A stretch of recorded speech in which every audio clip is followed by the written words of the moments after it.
30th of May 2025, Sivan 3. Today, the 30th May on the Gregorian calendar, is Sivan 3 on the Hebrew calendar, ushering in the 3 days of preparation for the festival of Shavuot, known as the 3 days of Hagbalah in Judaism. On Shavuot, Jews remember the giving of the Torah on Mount Sinai 3,300 years ago. Sivan is the third month in the Hebrew year, starting in Nisan. With so many threes, I must shed light on the significance of this number, which is called one of the perfect numbers in Scripture, the others being 7, 10, and 12. In Scripture, the number 3 symbolizes divine perfection and completeness, always identifying some important event in salvation history. In the symbolic language of the Bible, a 3-day period points to an act of divine intervention which impacts the world in terms of salvation. In Genesis 22, 1-4, we read that Abraham's journey to Mount Moriah to offer his son in sacrifice, as commanded by God, was a 3-day journey. Baby Moses was hidden by his mother for 3 months in Exodus 2:1, and the adult Moses requests of Pharaoh that he may be allowed to take his people, the Israelites, on a 3-day journey into the wilderness to offer sacrifice to their God. Exodus 3:18. In the New Testament, Yeshua prophesied that he would arise from the dead on the 3rd day. See Luke 9:22. The Son of Man has to endure much suffering and be rejected by the elders, the head Kohanim, and the Torah teachers, and he has to be put to death. But on the 3rd day, he has to be raised to life. As I have said, Sivan is the 3rd month on the Hebrew biblical calendar, counting from the new moon, which marks the beginning of the month of Nisan, the first month of the year. According to Jewish sages, the new moon of Nisan marks the start of a sacred time, remembering Passover and the sacrifice of the Passover lamb. The first day of unleavened bread reminds us of the exodus from Egypt. On the 7th day of unleavened bread, we remember the crossing of the Red Sea. The counting of the Omer recalls the days before the giving of the Torah, exactly 7 weeks after the Exodus on Sivan 6. Indeed, Shavuot at Mount Sinai is sometimes considered to be the day on which Judaism was born. So here we are on Sivan 3, which symbolizes divine perfection, and Moses has been told to prepare the people to meet with God in 3 days' time, which coincides with the 49th day of counting the Omer, or 7 full weeks, 7 being the number symbolizing spiritual perfection. In Exodus 19 we read, "In the 3rd month after the people of Israel had left the land of Egypt, the same day they came to the Sinai desert. After setting out from Rephidim and arriving at the Sinai desert, they set up camp in the desert. There in front of the mountain, Israel set up camp. Moshe went up to God, and Adonai called to him from the mountain. 'Here is what you are to say to the household of Yaakov, to tell the people of Israel. You have seen what I did to the Egyptians and how I carried you on eagle's wings and brought you to myself. Now, if you will pay careful attention to what I say and keep my covenant, then you will be my own treasure from among all the peoples, for all the earth is mine, and you will be a kingdom of Kohanim for me, a nation set apart. These are the words you are to speak to the people of Israel.' Moshe came, summoned the leaders of the people, and presented them with all these words which Adonai had ordered him to say. All the people answered as one, Everything Adonai has said, we will do. Moshe reported the words of the people to Adonai. Adonai said to Moshe, "See, I am coming to you in a thick cloud, so that the people will be able to hear when I speak with you, and also to trust in you forever." Moshe told Adonai what the people had said. So Adonai said to Moshe, "Go to the people. Today and tomorrow separate them for me by having them wash their clothing, and prepare for the third day. For on the third day Adonai will come down on Mount Sinai before the eyes of all the people." Exodus 19, 1-11. So on the first day of Sivan, the Israelites arrived at Mount Sinai and set up camp. Moses spoke to God on the mountain and was told to instruct the people to prepare themselves for meeting with God on the third day from then by washing their clothes. 3 days to wash their clothes?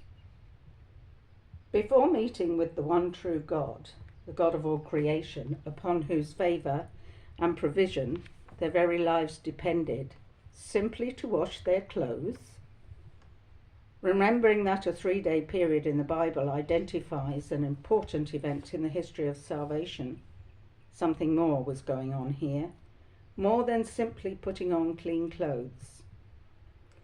There are actually 46 Bible verses about clean clothes, the most relevant being in the books of Exodus, Leviticus and Numbers, also being mentioned in Zechariah 3:5, Matthew 27:59, and in Revelation 3:4 and 7:14. Way back in Genesis, God told Yaakov to get up, go up to Bethel and live there, and make there an altar to God, who appeared to you when you fled Esau, your brother.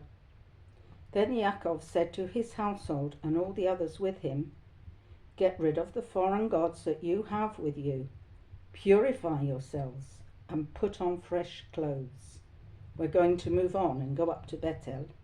There I will build an altar to God, who answered me when I was in such distress, and stayed with me wherever I went."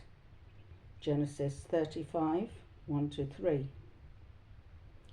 In Numbers we read that this is what Moshe, Aharon, and all the community of the people of Israel did to the Levites. The people of Israel acted in accordance with everything Adonai had ordered Moshe in regard to the Levites. The Levites purified themselves and washed their clothes. Then Aharon offered them as a holy gift before Adonai and made atonement for them in order to cleanse them. After that, the Levites came to do their service in the tent of meeting in front of Aharon and his sons. They acted in accordance with Adonai's orders to Moshe in regard to the Levites. Numbers 8, 20-22. In 2 Samuel we read that David followed these rules too. Then David got up off the ground, washed, anointed himself, and changed his clothes. He went into the house of Adonai and worshipped. 2 Samuel 12:20.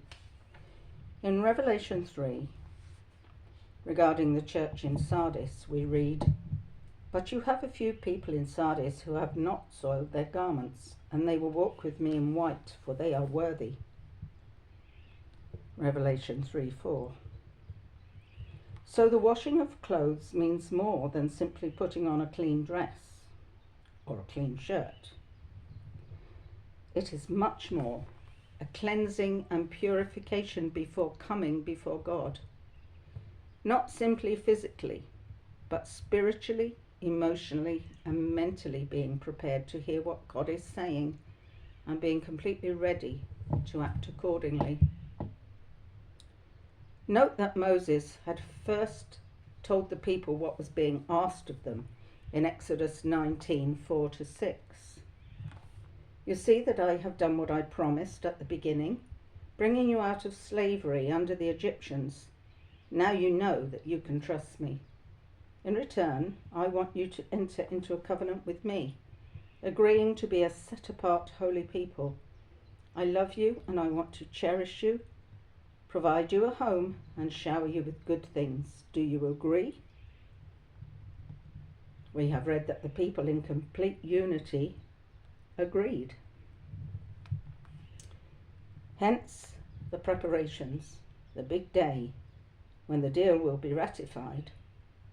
I will be your God and you will be my people. In Genesis 15, beginnings, as it is called in Hebrew, God made the first covenant written in the Bible with Abraham. Then he, God, brought Abraham outside and said, "Look up at the sky and count the stars, if you can count them. Your descendants will be that many." He, Abraham, believed in Adonai, and he credited it to him as righteousness. Genesis 15, 5-6. Later on, in verses 13-16, God tells Abraham, "Know this for certain, your descendants will be foreigners in a land that is not theirs. They will be slaves and held in oppression there 400 years. But I will also judge that nation, the one that makes them slaves. Afterwards, they will leave with many possessions." True to his word, here they are, having been brought out of slavery in Egypt, preparing for the appointed day. The promise that God made to Abraham was also given to Isaac and Jacob through the dream he had while travelling from Beersheba toward Haran in Genesis 29, 10-15. He came to a certain place and stayed the night there, because the sun had set. He took a stone from the place, put it under his head, and lay down there to sleep. He dreamt that there before him was a ladder resting on the ground, with its top reaching to heaven, and the angels of Adonai were going up and down on it.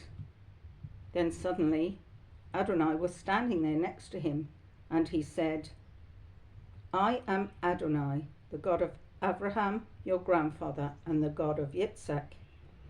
The land on which you are lying I will give to you and to your descendants. Your descendants will be as numerous as the grains of dust on the earth.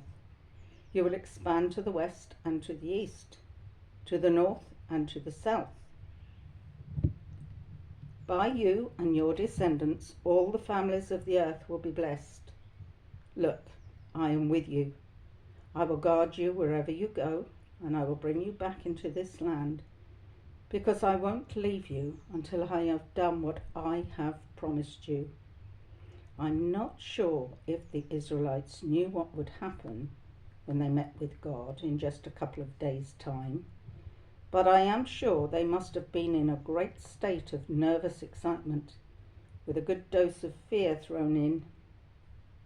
They may or may not have been aware of the great promise that had been made to their ancestors, but for each and every one of them, their lives had been changed dramatically. Through miracle after miracle, God had brought them out of Egypt and led them to this place where he had said they would be meeting with him. How could they be ready to stand before this one true God after seeing so many lives lost in order to free them? To say nothing of afflictions of plagues, sickness, death and destruction wrought upon those they had so recently lived amongst. They did more than just wash their clothes.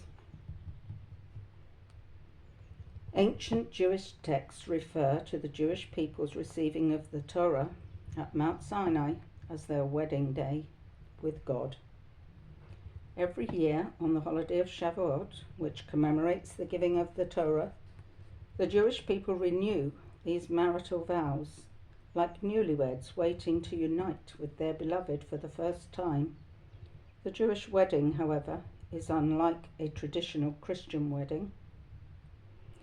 The traditional Jewish custom is that the bride and groom do not see or speak to each other for the week preceding the wedding. The bride immerses herself in a mikveh, a uniquely built pool of purifying water, the night before the wedding. The pre-marriage mikveh is a spiritual and uplifting preparation for the sanctity of the wedding day, likened to her own personal Yom Kippur, a day of repentance of sins, forgiveness and reconciliation with God. It is a day when she is reborn as a unit together with her new husband, approaching their life together with a fresh slate. It is also customary for the groom to make his own preparations, being called to the Torah on the Shabbat before the wedding for an aliyah, in this sense meaning ascent or spiritual elevation. After reading a portion of Torah, the congregation celebrates with singing and blessings. The entire ritual is known as an ofruf, a Yiddish word meaning to call up, although this is an Ashkenazi tradition and not practiced by the Sephardic Jews.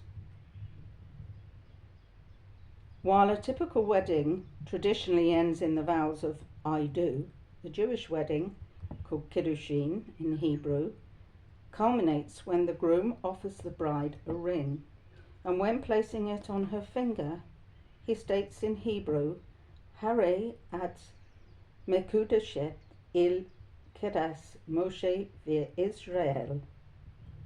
Behold, you are sanctified to me according to the laws of Moses and Israel. With the bride's acceptance, the two enter into a marital covenant that binds them together as one forever. Marriage in Judaism is not simply a physical union, but is the fusion of two souls, and this connection is manifested during the Kiddushin period, which lays the foundation for a soulful marriage before the physical union takes place. The root of the word mekudeshet, spoken by the groom during the Kiddushin, comes from the Hebrew kodesh, which literally means holy or separate. The same root is in the word kiddush, which Jews make Friday night, separating the day of rest from the weekdays. In the times of the ancient temple in Jerusalem, Hekdesh, using the same root word, was property that was designated solely for the use of temple rituals, thereby separated and sanctified. Jewish marriage is also an act of separation and sanctification in a pledge that bride and groom will belong solely to each other. At Mount Sinai, the Jewish people entered into a covenant, like a marital covenant, with God. They completely dedicated themselves to God, committed themselves to follow His commandments, separating themselves from all other peoples and pagan gods, and connecting to Him with all of their minds, hearts, strength, and souls. Every year on the holiday of Shavuot, remembering the very first Pentecost in the giving of the Torah, the Jewish people renew these marital vows like newlyweds waiting to unite with their beloved, receiving the Torah and committing themselves again to remain separated from the world and united with Him. It is clear that they have continued to remain separated from the world and have kept their set-apart identity to this day, although many have got lost along the way. Yeshua and his disciples were among faithful Jewish people who had kept the covenant with God. In the Gospel of John, chapter 12, we read that 6 days before the Passover, Yeshua came to Bethany, where Eliezer lived. In verse 12, John writes about a large crowd that had come for the festival. went out to meet Yeshua as he himself entered Jerusalem, knowing that he would become the sacrificial lamb in order to fulfill prophecy. In verses 23 to 24, Yeshua alluded to his resurrection when he said, "The time has come for the Son of Man to be glorified. Yes, indeed, I tell you that unless a grain of wheat that falls to the ground dies, it stays just a grain. But if it dies, it produces a big harvest." And in verse 31, "As for me, when I am lifted up from the earth, I will draw everyone to myself." This parable was spoken to his Jewish followers at the time that they were gathered together, having come to celebrate Passover, just before the start of the counting of the Omer, which continues until Shavuot, the 50th day, when they were once again assembled at the temple as they were commanded to do. In the book of Acts, Luke tells us that the festival of Shavuot arrived and the believers all gathered together in one place. Suddenly there came a sound from the sky like the roar of a violent wind, and it filled the whole house where they were sitting. Then they saw what looked like tongues of fire, which separated and came to rest on each one of them. They were all filled with the Ruach HaKodesh and began to talk in different languages as the Spirit enabled them to speak. Luke 2, 1-4. Although Shavuot is mentioned several times in the New Testament, this is the most famous one, and the coming of the Ruach HaKodesh at that time has become the most famous account of receiving from God at Shavuot. On that first Shavuot, the Jews gathered at Mount Sinai received the Torah alongside the fire, smoke and sounds. God emphasizes this connection with the roar of a violent wind and tongues of fire in the New Testament Passover. Yeshua's death at Passover represented the first wave offering, or maybe the other way around. The wave offering was pointing to the death of Yeshua throughout all of those years before. The coming of the Ruach HaKodesh led to not just the disciples being filled that day, but 3,000 people, we are told, were added, thereby reversing the curse of the golden calf, which followed the receiving of the Torah, and when 3,000 were put to death as a result. The early fruits had come in, and we who continue to follow Adonai, Jews and Christians together, one new man, are among the later harvest yet to come. Prepare, therefore, as the Israelites did so long ago. Immerse yourself in Torah, following Adonai's commands, and wash yourselves clean from all impurities as we prepare for this coming Shavuot or Pentecost.